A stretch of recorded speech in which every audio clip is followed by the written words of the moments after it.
এই পর্যায়েতে আমি আসবো হচ্ছে রাজনৈতিক অংশে আমার 4 জন নতুন অতিথির সঙ্গে।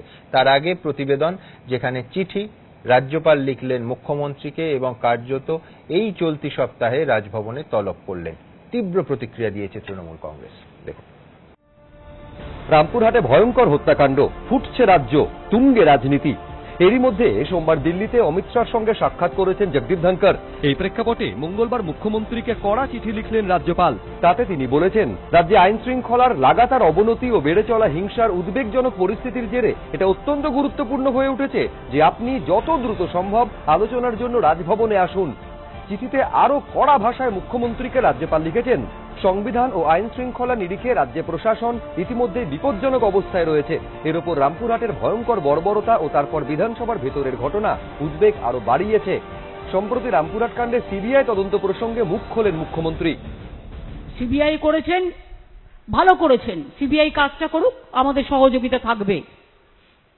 কিন্তু এই কাজটা না করে যদি অন্য কাজ করতে যান, বিজেপির কথা মতো, সিপিএম কংগ্রেসের কথা মতো আসল কাজ না করে, তাহলে কিন্তু মনে রাখবেন রাস্তায় আন্দোলনে আমরাই আবার নামবো। এদিন মুখ্যমন্ত্রীকে লেখা চিঠিতে রাজ্যপাল বলেছেন, যদি সিবিআই তদন্ত আপনার ভাবনা চিন্তা অনুযায়ী না হয়, তার জন্য রাস্তায় প্রতিবাদে নামবো বলে আপনার করা মন্তব্যে আমি অত্যন্ত উদ্বিগ্ন।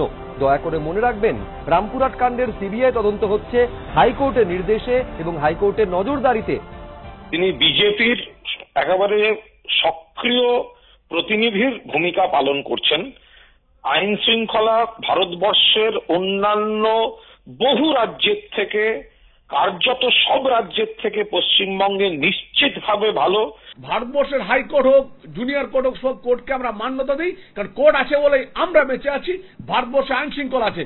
উনি অ্যাকচুয়ালি সিবিআই কে যে হুমকি দিচ্ছেন, সেটা অ্যাকচুয়ালি মহামান্য হাইকোর্টকে উনি হুমকি দিচ্ছেন, সেটা হচ্ছে বড় কথা। রাজ্যপাল এটাকে আসলে এই টুইট যুদ্ধ করে নিজের পজিশনটাকে এমন খেলো করেছেন, যেটা নিয়ে নানান প্রশ্ন চলে আসে।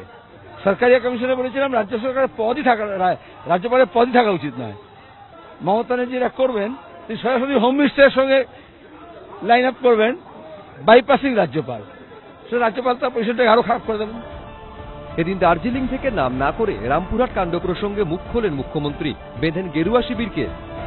আর दिल्ली में एक सरकार आया, देखो खुद ही आग जलाते हैं और खुद बदनाम करते हैं। आग जला दो, वायलेंस बोल के बांग्ला का बदनाम कर दो। সব মিলিয়ে রামপুরহাট হত্যাকাণ্ড ঘিরে তপ্ত রাজনীতি। উজ্জ্বল মুখোপাধ্যায়, ময়ূখ ঠাকুর চক্রবর্তী, এবিপি আনন্দ। তৃণমূল বিধায়ক পার্থ ভৌমিকের কাছে যাব। পার্থদা, রাজ্যের আইন শৃঙ্খলা পরিস্থিতি নিয়ে রাজ্যের রাজ্যপাল কড়া মন্তব্য করছে, এটা কোনো খবর নয়, নতুন কিছু নয়। কিন্তু আজকের চিঠিতে তিনি লিখছেন, I am concern at your public statement to hit the street in protest if the CBI probe is not in tune with your thought process, since the same is not in sync with the position you adorn. রাজ্যপাল লিখছেন, শুধু তাই নয়, এই চলতি সপ্তাহে during this week তিনি রাজভবনে মুখ্যমন্ত্রীকে কার্যত ডেকে পাঠাচ্ছেন। আপনার সময় শুরু, পার্থদা, এখন। আপনি নিজেই বললেন যে রাজ্যপাল কি বলছেন, এটা নতুন কোনো কথা। আসলে ভারতবর্ষের গণতন্ত্রে যে কতগুলো জায়গা ভারতবর্ষের মানুষের কাছে সম্মানের জায়গা ছিল, এই ভারতীয় জনতা পার্টি সেই সমস্ত গণতান্ত্রিক পীঠস্থানগুলোকে এমনভাবে দলদাসে পরিণত করেছে যে এর উপর থেকে মানুষের আস্থাটা ক্রমশ চলে যাচ্ছে। আপনি সিবিআই বলুন, ইডি বলুন, রাজ্যপাল বলুন, সমস্ত জায়গাগুলো, মানবাধিকার কমিশন বলুন, সমস্ত জায়গাগুলোকে নিজেদের ইচ্ছে মতো পরিচালিত করে বিরোধী শক্তির বিরুদ্ধে কি করে ব্যবহার করা যায়, সেটা বারংবার এই ভারতীয় জনতা পার্টি ক্ষমতায় আসার পরে করেছে। এর আগে মানবাধিকার কমিশনে যতজন সদস্য থাকার কথা মাসের পর মাস, সেটাও নেই রাজ্য মানবাধিকার কমিশনে। না, আমি যেটা মানবাধিকার কমিশন দিল্লির, আমি সেই প্রসঙ্গে বলছি। রাজ্যের মানবাধিকার কমিশন নিয়ে যখন আলোচনা হবে নিশ্চিতভাবে এগুলো বলবেন। আমি বলতে চাইছি যে দিল্লি যে জায়গাগুলো মানুষের আস্থার জায়গা ছিল, সেই জায়গাগুলো ক্রমশ এতভাবে ক্ষতিগ্রস্ত হচ্ছে, এতভাবে নিজেদের দলের কথা অনুযায়ী পরিচালনা করা হচ্ছে বর্তমান কেন্দ্রীয় সরকার, যে এই জায়গাগুলোই হাস্যকর জায়গায় নিজেদের নিয়ে গেছে। আজ অব্দি বলুন না, সিবিআই পশ্চিমবাংলার বুকে কতগুলো তদন্ত করেছেন, তার কতগুলো তদন্ত শেষ করে তারা মানুষের কাছে নতুন বার্তা দিতে পেরেছেন। এদের কাজ হচ্ছে শুধুমাত্র বিরোধী দলগুলোকে হেনস্থা করা। সারদা মামলায় মদন মিত্রকে হেনস্থা করা হয়ে গেল, সারদা মামলা শেষ। রোজগালি মামলায় তাপস পাল মরে গেল, সুদীপ বন্দ্যোপাধ্যায় মৃত্যুর মুখ থেকে ফিরে এলো, রোজগালি তদন্ত শেষ। নোবেল খুঁজে পাওয়া গেল না, নোবেলের তদন্ত কোথায় গেছে কেউ জানে না। ছোট আনারিয়া কোথায় গেছে কেউ জানে না, নন্দীগ্রাম কোথায় গেছে কেউ জানে না, সিঙ্গুর কোথায় গেছে কেউ জানে না। এটা আবার নতুন করে খেলা, বিরোধীদের উপর আক্রমণ করে নতুন খেলা। আমি দেবজিৎ নিঃসন্দেহে বলতে চাইবে, আমি দুটো অংশ শুধু বলবো দেবজিৎ। এক হচ্ছে পার্থদা বলছেন যে ঘটনার সিবিআই ইদানিংকালে যে কটা তদন্তভার নিয়েছে, তদন্ত শেষ হয়েছে কিনা এবং সত্যি সামনে এসেছে কিনা সেটা নিয়ে নিঃসন্দেহে প্রশ্নচিহ্ন আছে। কিন্তু একটা প্রশ্ন সিবিআই এর ক্ষেত্রে ওঠে, সেটা হচ্ছে এই তৎপরতার যে বাড়া কমা, সেটা নাকি যে রাজনৈতিক দল ইনভলভ, যদি কোনো রাজনৈতিক দল ইনভলভ থাকে তাদের সঙ্গে সম্পর্কের সমীকরণের ওপর নির্ভর করে। দেবজিতের সময় শুরু এখন। সুমনদা, আমি তো সিবিআই এর আইনজীবী নই। হ্যাঁ, সিবিআই এখানে যে তদন্ত করছেন বকটুই কাণ্ড এবং অন্যান্য কাণ্ডে, তার মেজরিটি পোর্শন হচ্ছে হাইকোর্টের নির্দেশে এবং হাইকোর্টের অবজারভেশনে। এই নিয়ে আমি কোনো কিছু বলবো না। শুধু আমি একটা কথা বলতে চাই, পার্থদার সমস্ত কথার সঙ্গে আমি একমত না হলো একটা কথার সঙ্গে আমি ভীষণভাবে একমত। সেটা হচ্ছে যে পার্থবাবু বললেন না, আপনাদের দর্শকদের সামনে বললেন যে মানুষ যাদের উপরে ভরসা করে তাদের উপর থেকে ভরসা বস্তুটাই উপে গেছে, একদম উধাও। আমি আপনাকে বলি, আমরা আগে এসপি ডিএম এর উপরে ভরসা করতাম, কি করে ভরসা করব?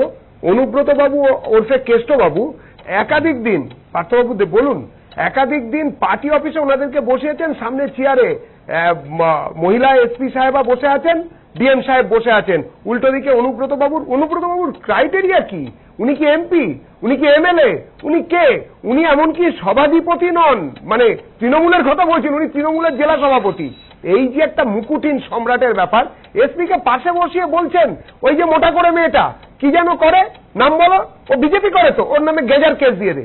বারবার এই জিনিস হয়েছে, কোন কান থেকে এত এত ভিডিও বেরিয়েছে, কোথাও কোনো প্রতিবাদ দেখেছেন?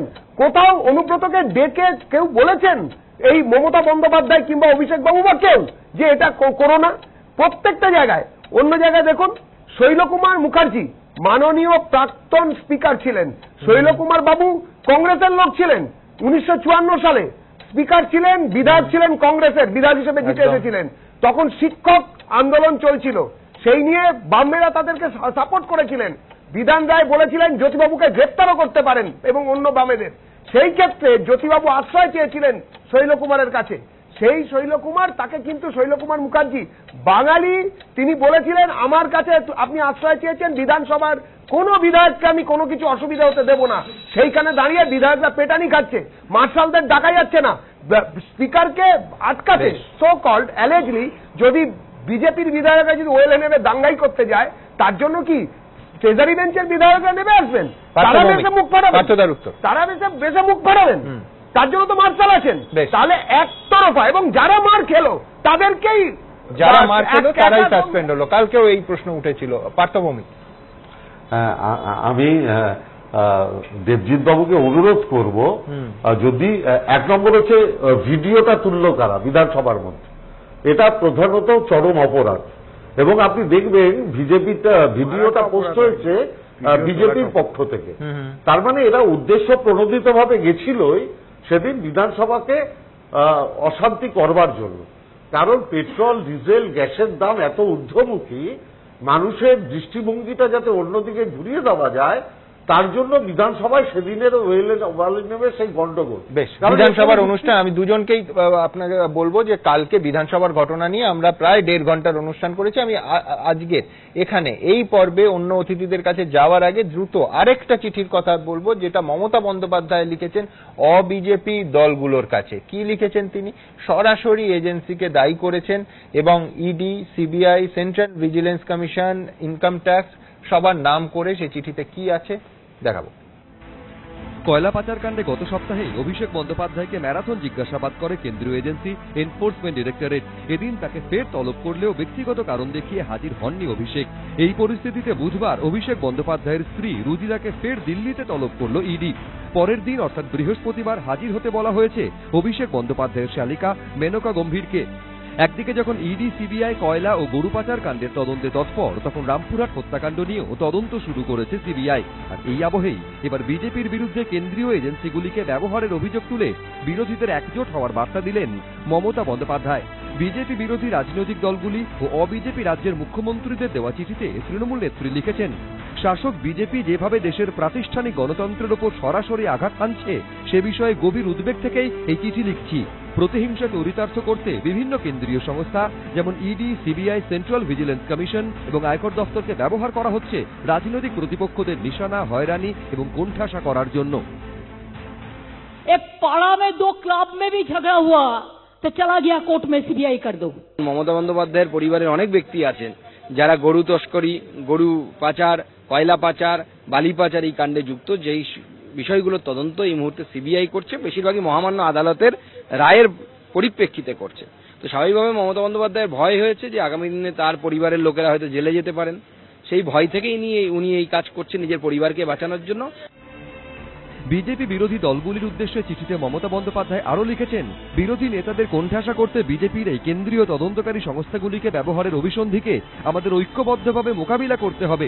নির্বাচনের মুখে দেখা যায় কেন্দ্রীয় তদন্তকারী সংস্থাগুলির সক্রিয়তা বাড়ে। কোন পথে আমাদের চলতে হবে তা ঠিক করতে আমাদের বৈঠকে বসা দরকার। এখন প্রয়োজন দেশের সব প্রগতিশীল দলের একজোট হওয়া, যাতে এই অত্যাচারী শক্তির মোকাবিলা করা যায়, যাতে এই সরকার বিদায় নেয়। যে কর্তব্যটা পালন করা উচিত ছিল কংগ্রেসের, তো কংগ্রেস তো সেই দায়িত্বগুলো পালন করেনি। কেন্দ্রের এই জনবিরোধী নীতির বিরুদ্ধে একমাত্র গ্রহণযোগ্য দল হিসেবে তৃণমূল কংগ্রেস যে প্রতিবাদ করছে, তার জন্য বিজেপির প্রতিহিংসা পরায়ণ রাজনীতির মোকাবিলাও তৃণমূল কংগ্রেসকে করতে হচ্ছে।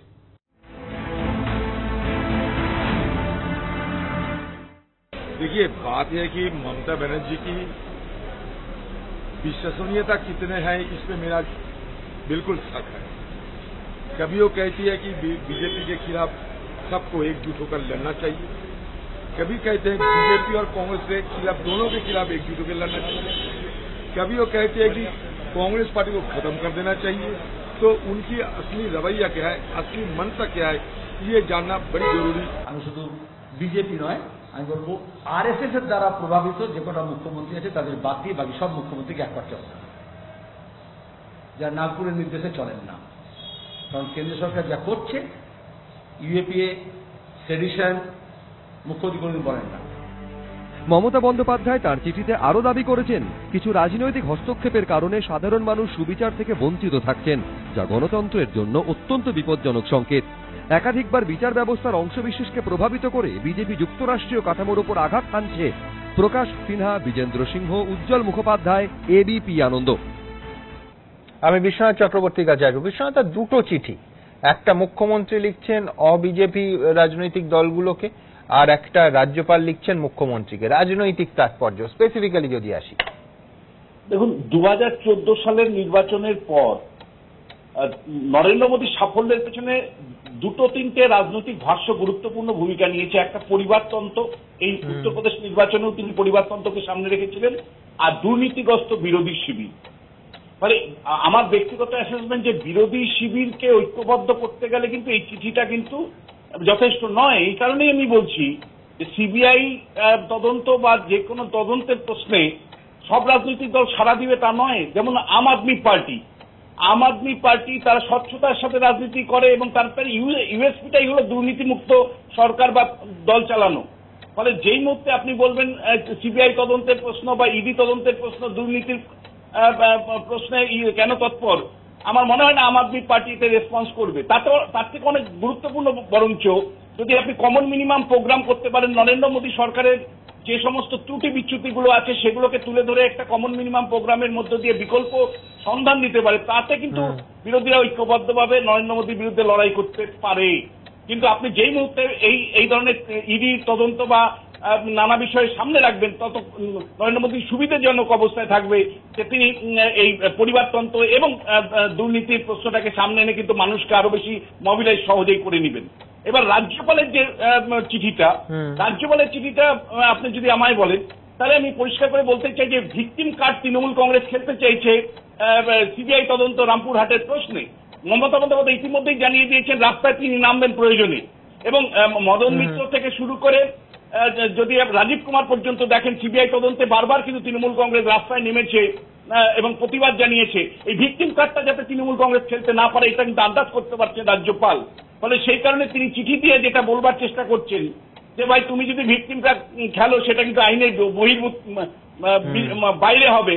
এবং রাজ্যপাল আমার যেটা ব্যক্তিগত অ্যাসেসমেন্ট যতটা না প্রশাসনিক জায়গা থেকে চিঠিটা লিখেছেন তার থেকে অনেক বেশি রাজনৈতিক কারণে চিঠি লিখেছেন, এবং এই চিঠির মধ্য দিয়ে লড়াইটা তৃণমূল এবং বিজেপির মধ্যে রাখো, তৃণমূল বিজেপির মধ্যে রাখলে। বেশ, এই পয়েন্টটা আমি ক্লারিফাই করতে চাইবো নিঃসন্দেহে, কিন্তু একবার তার আগে আমি ইমনের কাছে যাব। ইমন, এক হচ্ছে বিশ্বনাথ দা বলছেন যে সবার সাড়া পাওয়া মুশকিল, সব দলগুলো এই এজেন্সি ইস্যুতে এককাট্টা হবে না। বিশ্বনাথ দা আপের উদাহরণ দিল, আমি যদি এই মুদ্রার ঠিক উল্টো পিঠটা দিই, যে শিবসেনা, এনসিপি, ডিএমকে, যারা কিন্তু টিআরএস, যারা কিন্তু ইতিমধ্যেই এজেন্সিগুলো তাদের মতো করে তাদের রাজ্যের প্রেক্ষিতে তুলতে শুরু করেছে এবং বলছে যে এই এজেন্সিগুলোর বিশ্বাসযোগ্যতা নেই, এই এজেন্সিগুলোকে কেন্দ্র পাঠাচ্ছে। আরজেডি, জেডিএস তারাও অনেক সময় একই অভিযোগ করে। তো এই ইস্যুতে বিরোধীদের এককাট্টা হওয়ার কি সত্যি সম্ভাবনা আছে?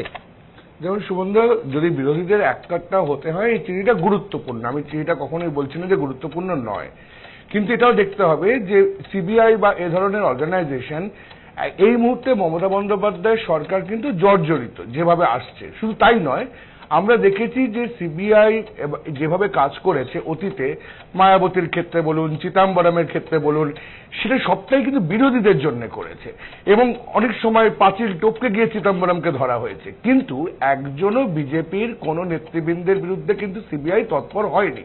সুতরাং এই প্রশ্নটা থেকে কিন্তু উল্টোটাও ঠিক ইমন, আমি বলছি অনেকেই বলেন যে এই ইউপি ভোটে মায়াবতীকে দিগন্তেও দেখা গেল না, তার কারণ ওই সিবিআই। একদমই একদমই, আমি সেটাই বলছি যে সিবিআই এর যে তৎপরতা সেটা কিন্তু বিরোধীদের ক্ষেত্রে হচ্ছে, কখনোই কিন্তু বিজেপির নিজস্ব ক্ষেত্রেই সিবিআই কার্যকরী ভূমিকা পালন করছে না। আবার এটাও মনে রাখতে হবে যে মমতা বন্দ্যোপাধ্যায় বিরোধীদের নিয়ে চলতে চান, তাকে কিন্তু কংগ্রেসকে নিয়ে চলতে হবে, কারণ একমাত্র বিজেপির বিরোধী শক্তি এই মুহূর্তে ম্যাক্সিমাম ভোট যারা পাচ্ছে তারা কংগ্রেস। সুতরাং এটাকে কন্টিনিউ করতে হবে 2024 সাল অবধি, অর্থাৎ হুইমস অ্যান্ড ফ্যান্সির ওপরে কোনো সিদ্ধান্ত কিন্তু এই মুহূর্তে মমতা বন্দ্যোপাধ্যায় নিতে পারবেন না যদি এই চিঠির যৌক্তিকতা এবং সততা থাকে। সুতরাং এই পরিপ্রেক্ষিতে আমার মনে হয় যে বিরোধী জোটকে যদি একত্রিত হতে হয় তাহলে কিন্তু সেই প্রেক্ষাপটে কংগ্রেস এবং অন্যান্য রিজনাল পার্টিকে এক করে 2024 অব্দি কনসিস্টেন্ট একটা পলিটিক্যাল অর্ডার কিন্তু মেনটেন করতে হবে মমতা বন্দ্যোপাধ্যায়কে, নইলে কিন্তু এই সমস্যার চলতেই থাকবে। অতীতে যেটা আমরা দেখেছি যে তৃণমূল কংগ্রেস কখনো কখনো কংগ্রেসের সঙ্গে আছে, কখনো নেই, বা অনেক মিটিংয়ে যাচ্ছে। এই ইস্যুতে আমি বলছি ইডির অফিসে যখন দিল্লিতে অভিষেক গেলেন, বেরিয়ে কংগ্রেস সম্পর্কে মন্তব্য করলেন, আবার আজকের এই চিঠিতে স্পষ্ট ইডির উল্লেখ করে মমতা বন্দ্যোপাধ্যায় চিঠি লিখছেন। আমি বলছি কংগ্রেসের পক্ষে সাড়া দেওয়া সম্ভব হবে? এটা তো তাদের ঠিক করতে হবে, এবং এটা অন্যান্য বিষয় সাড়া দেবার সঠিক হবে কি হবে না সেটা কংগ্রেসের আভ্যন্তরীণ সিদ্ধান্ত, কিন্তু মমতা বন্দ্যোপাধ্যায় যদি এটাকে ধরে রাখতে চান তাহলে কিন্তু তার হুইমস অ্যান্ড ফ্যান্সিতে চলবে না। তিনি আজকে কাউকে ডাকছেন, কাউকে ডাকছেন না। আবার একই সঙ্গে আমি যেটা বললাম, ইডি বা সিবিআই এখানে কিন্তু সবচেয়ে বেশি তদন্তে জর্জরিত তৃণমূল সরকার এই মুহূর্তে পশ্চিম। আমি এর প্রতিক্রিয়া আসবো, কিন্তু পাণ্ডবেশ্বরের তৃণমূল বিধায়ক নরেন্দ্রনাথ চক্রবর্তী তিনি বলছেন, একটা ভিডিওতে দেখা যাচ্ছে যে কট্টর বিজেপি সমর্থকদের চমকাতে হবে যাতে তারা ভোট দিতে না যান। এটা নিয়ে একদিকে যেরকম বিতর্ক আছে, সেরকম আরেকটা বিতর্ক আসানসোলের বিজেপি প্রার্থীর একটি মন্তব্য নিয়েও। দেখুন পাশাপাশি। 12 এপ্রিল আসানসোল লোকসভা কেন্দ্রে উপনির্বাচন, আর তার আগে হুমকি হুঁশিয়ারির ছড়াছড়ি আসানসোল লোকসভা কেন্দ্রের অন্তর্গত পাণ্ডবেশ্বর। আর পাণ্ডবেশ্বরের তৃণমূল বিধায়কের একটি ভাইরাল ভিডিও ঘিরেই এখন রাজনৈতিক বিতর্ক চরমে। ভাইরাল ভিডিওয় রীতিমতো শাসানির সুর তৃণমূল বিধায়কের গলায়। যারা কট্টর বিজেপি, যাদেরকে হারানো যাবে না, তাদেরকে চমকাতে হবে, বলবে আপনি যদি ভোট দিতে যান আমরা ধরে নেব বিজেপি ভোট দেবেন, ভোটের পর আপনি কোথায় থাকবেন সেটা আপনার নিজের ইচ্ছে। আজ যদি ভোট দিতে না যান, আমরা ধরে নেব আপনি আমাদের সমর্থন করছেন, আপনি ভালোভাবে থাকুন, ব্যবসা করুন, বাণিজ্য করুন, চাকরি করুন, আমরা আপনার সঙ্গে আছি। ক্লিয়ার? ভাইরাল ভিডিও ঘিরে তৃণমূল বিধায়কের গলায় যখন সাফাইয়ের সুর, তখন আসানসোলের বিজেপি প্রার্থীর গলায় আবার হুঁশিয়ারি।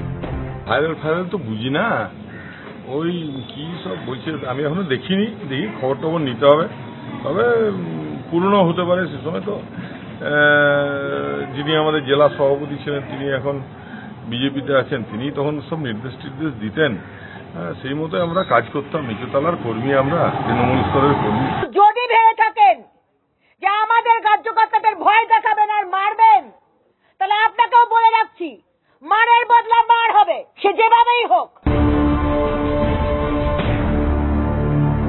যেখানে মানুষের ভোটেই তৃণমূল জিতছে, মমতা বন্দ্যোপাধ্যায়ের উন্নয়নকে সমর্থন করছেন, সেখানে এই ধরনের কোনো আগে হোক, পরে হোক, ভবিষ্যতে হোক, এই ধরনের কোনো কথা দল অনুমোদন করে না। পান্ডবেশ্বরের এমএলএ যেভাবে সোজাসুজি থ্রেট করছেন ভোটারদেরকে, এমন কেউ বলতে পারে গণতন্ত্রে যে আপনি ভোট দিতে যান, ধরে নেব আপনি আমাদের বিরুদ্ধে, তো পুরোপুরি নির্বাচনকে প্রভাবিত করার জন্য চেষ্টা। আর এই ধরনের যদি থ্রেটনিং হয়, তাহলে নির্বাচন নিরপেক্ষভাবে শান্তিপূর্ণভাবে কেউ আশা করতে পারে না। এদিন ভাইরাল ভিডিও প্রসঙ্গে দিল্লিতে জাতীয় নির্বাচন কমিশনে তৃণমূল বিধায়কের বিরুদ্ধে নালিশ জানান বঙ্গ বিজেপির সাংসদরা। মনোজ বন্দ্যোপাধ্যায়, কৌশিক কাতায়েত, ঝিলম করঞ্জাই, এবিপি আনন্দ। আমি পার্থ ভৌমিকের কাছে যাবো। পার্থদা, পুরনো না নতুন, ভিডিওটা কবেকার ইস্যু নয়, ইস্যু হচ্ছে at any point of time, আগের হোক কিংবা পরের হোক, যদি দলের বিধায়ক দলীয় কর্মীদের এই নির্দেশ দেন, আমি বলছি মারাত্মক। আজকে কুণাল ঘোষ বলছিলেন যে দল অনুমোদন করে না, বুঝলাম, কিন্তু শাস্তি কোথায় পার্থদা? না, দল অনুমোদন করেন না, কুণালদা যেটা বলেছেন ওটা যথার্থ বলেছেন। দল কখনোই এগুলো, এইসব মন্তব্য সে আগে করে থাকুক পরে করে থাকুক, এগুলো সব ব্যক্তিগত ব্যাপার। এবার দেখুন, আমাদের 213 জন বিধায়ক আছে, এবার তার মধ্যে একজন ব্যক্তিগতভাবে কোনো ব্যক্তিগতভাবে নিজের বাড়ির রান্নাঘরে বলছেন না, বলছেন দলীয় কর্মীদের পিছনে, বোঝাই যাচ্ছে অফিসে বসে বলছেন এবং সেই অনুযায়ী কর্মীরা চালিত হচ্ছে। এ তো মানে আমি বলছি যে দল এখনো পর্যন্ত অনুমোদন করছে না, ঠিক আছে, শাস্তি বা কি ব্যবস্থা নিচ্ছে কেউ জানে না। না না, দল নিশ্চিতভাবে আলোচনা করবে, আপনি নিশ্চিত থাকতে পারেন। এই মন্তব্য নিয়ে দল আলোচনা করবে, কিন্তু তার আগে দেখতে হবে এটা পুরনো কোনো ভিডিও কিনা, কারণ আমরা তো না জেনে কোনো মন্তব্য করতে পারি না। আমি এইমাত্র দেখছি, এর আগে শুনিও নি। অতএব দল, আমি বলছি আবার বলছি, পুরনো হলেই বা কি যায় আসে, at any point of time এটা বলা তো আমি জানি না এটা পুরনো বা নতুন, বিতর্কটা তো সেইখানে নয়। পুরনো হলে তো আমি বলবো দলের আরো আগে ব্যবস্থা নেওয়া উচিত ছিল। না না, আমি কি বলছি, হ্যাঁ, আমি এটা নিশ্চিতভাবে আপনাকে বলতে পারি, যদি এটা হয় দল উচ্চতর নেতৃত্ব নিশ্চিতভাবে কথা বলবে, দলীয় বিধায়কের সাথে দল নিশ্চিতভাবে কথা বলবে। দেবজিৎ এক্ষুনি বলবে যে দলীয় প্রার্থীর সঙ্গেও নিশ্চিতভাবে ওরা কথা বলবে, মারের বদলে মার, এটা বলা ঠিক কিনা। দেবজিৎ, সুমনদা, হ্যাঁ, ঘরে ঘরে এরকম জিনিস তৈরি হয়ে আছে। এক অনুব্রত, এক নরেন্দ্রনাথ, মানে আমাদের সেই নরেন্দ্রনাথ দত্ত নন, sister and brothers of America বলা, ইনি হচ্ছেন তৃণমূলের লোকেদের বলছেন যে পিটিয়ে ঘর ছাড়া করে দাও, ভয় দেখাও, এবং ভয় দেখার ভাষাটা দেখুন। পেছনে তৃণমূল কংগ্রেসের ব্যানার নিয়ে, এবং বোঝাই যাচ্ছে ওটা তৃণমূল কংগ্রেসের পার্টি অফিস। আসল কথা, পার্থদার সমস্যাটা আমরা ফিল করছি, আপনারা বেশি চাপ দেবেন না, কেননা পিসি ভাইপোর প্রাইভেট লিমিটেড কোম্পানিতে বেশি কিছু বলতে গেলে কোম্পানি থেকে চাকরি শুধু যাবে না, এ তো দল বিরোধী ব্যাপার হয়ে যাবে। আজকে পার্থদাটাকে বলবেন কি করে? দুটো কথা বলবো, এক হচ্ছে নিজেদের ঘরের মন্তব্যটা নিয়েও মন্তব্য কি সেটা জানতে চাইবো, আর দুই হচ্ছে যে এই কিছুদিন আগে এই নরেন্দ্রবাবুর যিনি নেতা ছিলেন তিনি তো এখন দেবজিতের দলের শোভা বাড়াচ্ছেন, জিতেন্দ্র তিওয়ারি। সুমনদা, আমি একটুখানি বলে নি, আবার তার ঘরেও এই নরেন্দ্রবাবু বিষয়টা দেওয়ার চেষ্টা করছেন যে নেতার নির্দেশে কর্ম। প্রথম যে কথাটা হচ্ছে, যেটা বলবেন না যে আমার দিকে সব থেকে বাউন্সার যে বলটা আসতে পারে, ভাই তুমি কি তোমার দলনেত্রীর কথাটাকে সমর্থন করছো? সুমনদা, টেবিল চাপড়ে সমর্থন করছি। আর রাজ্যের যেখানে রাজনৈতিক সেন্স এইখানে নেমে গেছে, যেখানে কি না একজন বিধায়ক এইরকম ধরনের কথা বলতে পারেন, পুরনো হলে আরো মারাত্মক, তার কোনো স্ক্রিনিং হয়নি, আরেকজন বিধায়ক বাধ্য হচ্ছেন অন ক্যামেরা সেটাকে সমর্থন করতে, বকলমে বলছেন যে এটা অনুমোদন করেন না, আমরা ব্যবস্থা নেব, কথা বলবেন। আমি পার্থভূমিকে দোষ দিচ্ছি না, ওনার জায়গায় আমি থাকলেই বা কি করতাম, কে কি করতে পারত? যেখানে নেত্রী নিজে এই জিনিসকে বলছে। আচ্ছা আপনি বলুন সুমনদা, কে সমালোচনা করবে? অভিষেক বাবু কিভাবে জিতেছিলেন ডায়মন্ড হারবারে? অভিষেক বাবু ডায়মন্ড হারবারে একই পদ্ধতিতে জিতলেন।